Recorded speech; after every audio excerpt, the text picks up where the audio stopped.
What's up, everybody? It's Joshua from Bigger's World, and if you're watching this video, please hit the subscribe button. I think there's one up here and one down here, and they're red, and it says subscribe. Please hit it. Please hit the button. Thank you for supporting this channel. So let's get into this city review. This city review is one that I've been asked about several times, and it's one that I've been a few times. And I didn't like it at first, and I liked it. And, it's one of those cities that you need to go prepared. So, what is it? Paris. The city of love. Where beauty meets... yeah, something. I don't know. I was trying to think of a really good one that didn't happen. So Paris. It's a very beautiful place. So it's a bucket list item for a lot of people. People, they always talk about, I can't wait to go to Paris. I can't wait. The movies always say, Paris, go to Paris, the Eiffel Tower. So this last time was my third time going into Paris. And like some people, especially, a lot of people that are working a lot, they don't get a lot of time off. And on this last one, I only had a 22-hour layover in Paris. And rather than stay in the airport, I decided, hey, let's see how much I can get done in 22 hours. And I was pleasantly surprised that you can get a lot done.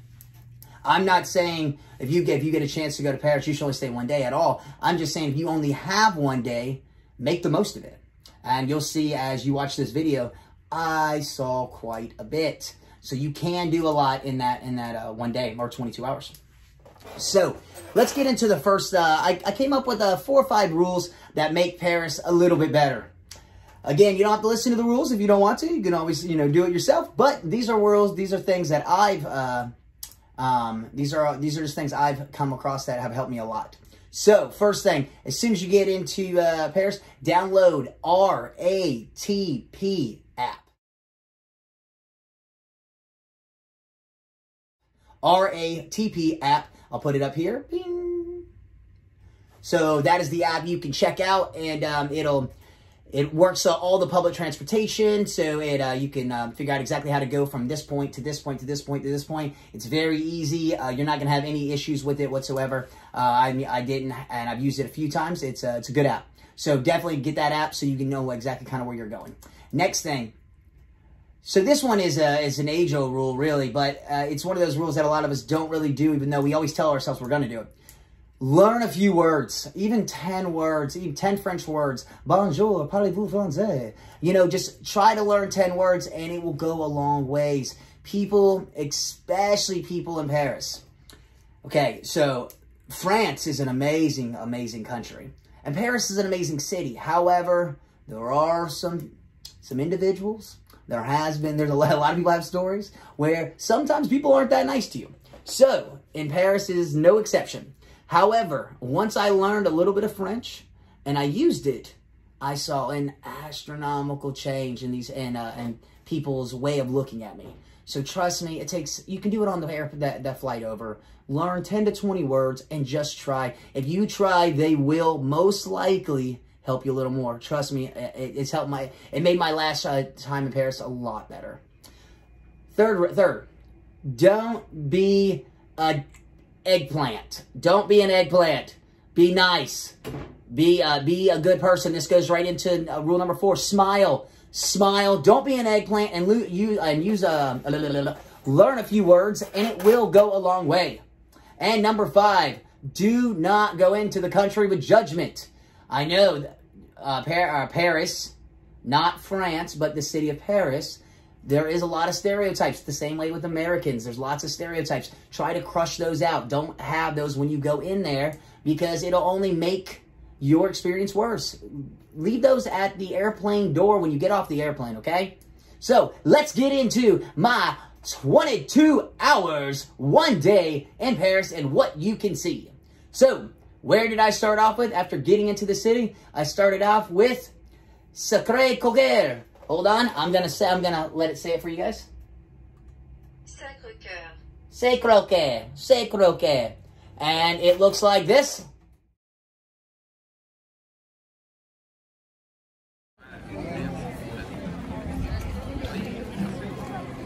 Et voilà,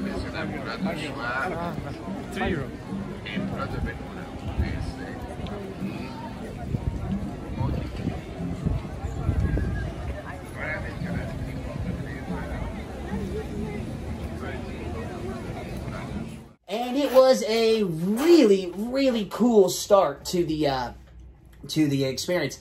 It's a gorgeous, gorgeous architecture building. It's amazing. It does get really, really busy, and there's a lot of people everywhere. But as you saw in the picture that I just showed you, it's gorgeous, and the stairs, and there's coffee shops all at the bottom area before you go up to the top. There's a lot of coffee shops, so you can get a little coffee and then go up to the top.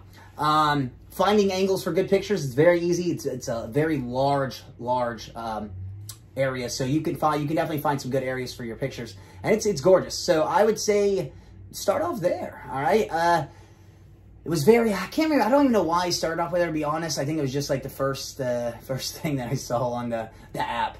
But start off there, it's gorgeous. Next, when you get to the top, you're gonna go left, all right? You go to the top, and you're gonna start going left. As you go left, so at this time I was going down to, I believe it's the Moulin Rouge, you know, the Love District, where you could see a lot of cool stuff. And that was my number 3. But at this time, as I'm going down from Seguro Corre, as I'm going down, I found these colorful stairs right here.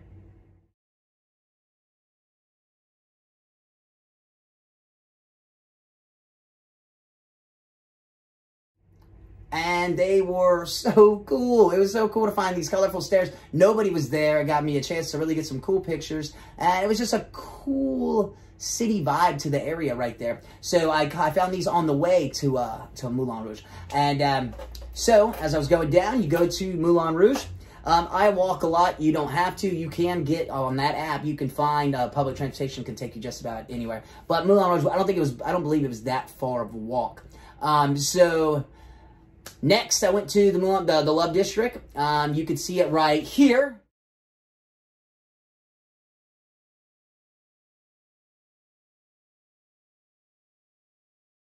Really, really, really, really cool. It does get crowded, and honestly, the funny thing is it's really not mentioned in a lot of the Paris blogs and stuff like that, and I don't know why. I think it's a really, really cool area, and it's something that is it's part of the history there, and you can go in some of the buildings, some of the little stores. Hey, it's kind of cool. I think it's one of those things you should do, and check it out. So next, I went from that, I believe I jumped on the subway or a bus, I can't remember which one, but one of them, and it took me to the Arc de Triomphe. I hope I'm saying that right. Probably not. But it is this right here.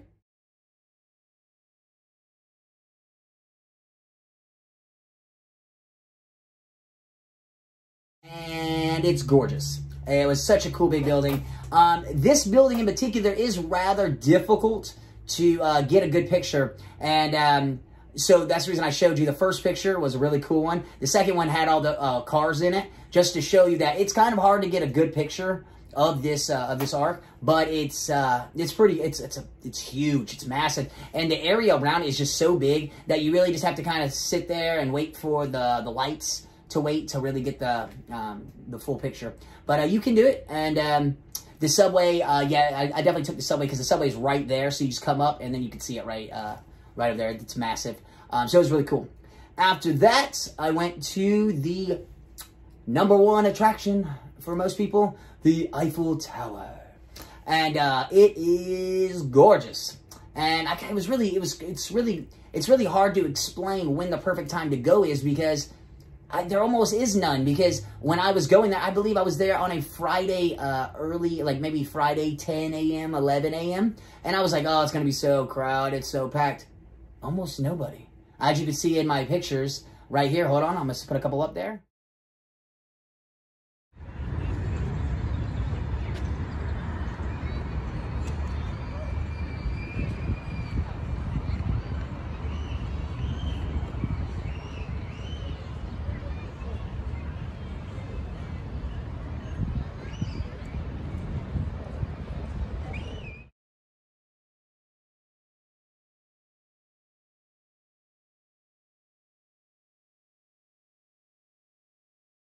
And we're back.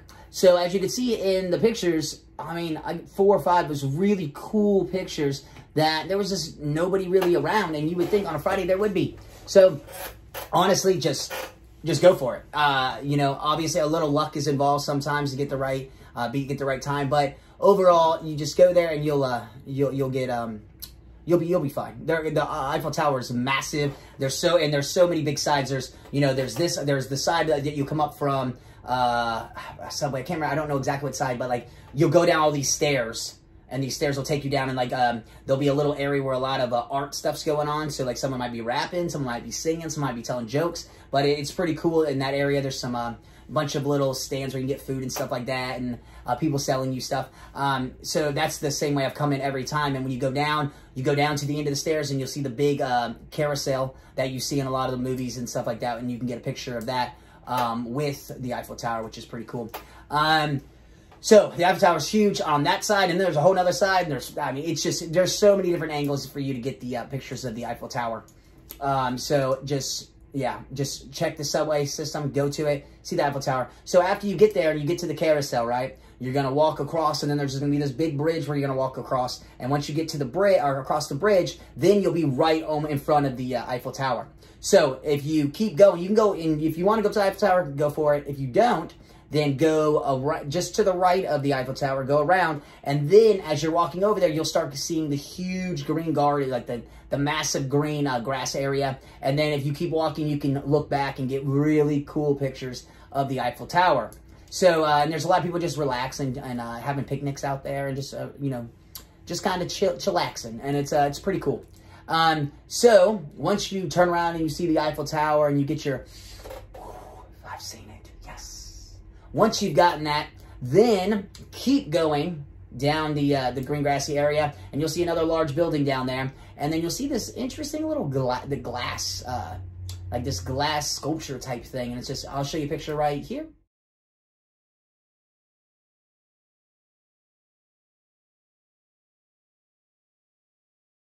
This is called the Wall of Peace. It's very, very cool.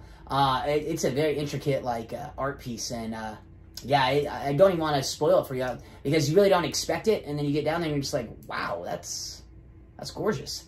So yeah, so you can just keep walking from the Eiffel Tower to the Wall of Peace, and once you see the Wall of Peace, then after that you can relax for a few minutes. There's a lot of places to take a little relaxation break, little nap if you want to, a little picnic. But once you're ready, then get on the app, the RATP app, and let's go to the Cathedral of Notre Dame is where I went next. So we all love the Notre Dame movies. No, especially the Disney one. One of my, childhood favorites, next to Aladdin, of course. So you want to go here. The Cathedral of Notre Dame is gorgeous. It's very, very pretty, and it's one of those iconic things that you really, really want to see when you're in Paris.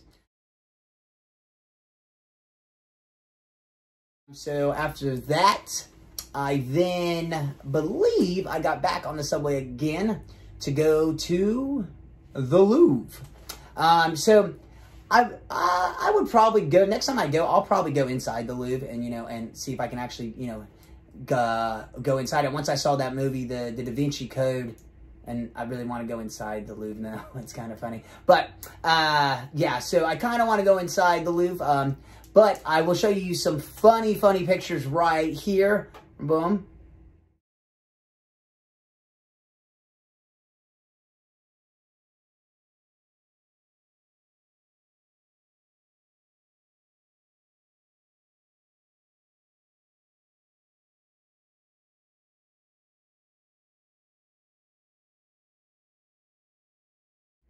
And the Louvre area it's large, but it's also small. It's large but small. It's kind of hard to explain until you get there. But a lot of people, man, it's such a great place to get pictures of tourists doing selfies and stuff like that. So that's the reason I had to throw in some selfie pictures of the Louvre. I got a lot of them, and it was pretty funny. But hey, everyone's getting their own pictures. Everyone's doing their thing. So the Louvre is pretty cool. And then, so next, then you will walk from the Louvre towards the Arc de Triomphe du Carrousel. Arc de Triomphe du Carrousel.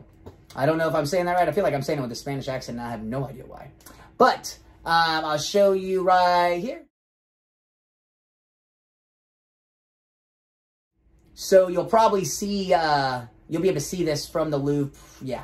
So like as you walk out, you'll probably be able to see it, and you'll just want to walk towards it. And if not, just have your Maps.me app, ding, or your Google Maps app, bing, and then you can just look it up. But I'm pretty sure you can see it from the Louvre. So it's pretty cool too. You want to go out there, you get a cool picture, look around, and you know, it's just a really cool ambient. It's a great ambient, like it's just a great area. You know, a lot of good vibes and stuff like that. People are selling stuff, but they're not hustling you really. So I really enjoyed that. And it's just very open, and just it's just very broad and open, and there's a lot of cool statues everywhere and other art pieces. You can just sit down and relax if you want, and just enjoy the moment. Because as you can see, so far we've already seen what, 1, 2, 3, 4, 5, 6, 7, 8, 9, 10 different items in Paris, and this is only taking you a couple hours. I mean, and maybe, you know, a couple more hours if you took a nap in the middle at the Eiffel Tower. So, yeah. So you've already seen these. And then now we're going to switch it up. And we're going to say that it's maybe, we'll go with 6 p.m. Yeah, maybe 5, 6 p.m. So it's getting dark. So you'll want to go get some food, as I did. And then you're going to want to see the Eiffel Tower at night because it's really, really, really cool at night. The lights and brighten it up, and it's just gorgeous. And you can see right here.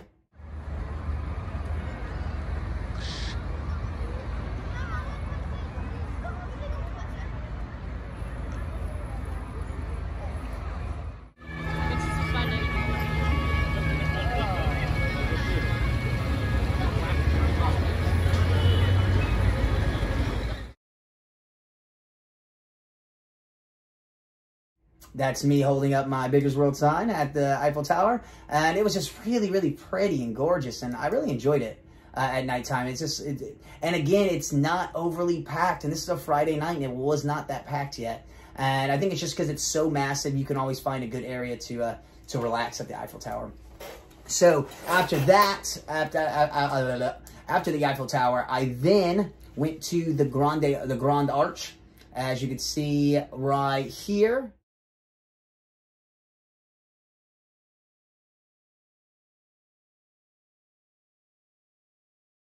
It is a massive arch. I can't even explain. You saw the other arches, the other arches, while you were doing your things earlier. But this one is, it's huge. The picture can't even explain how big it is. It's massive.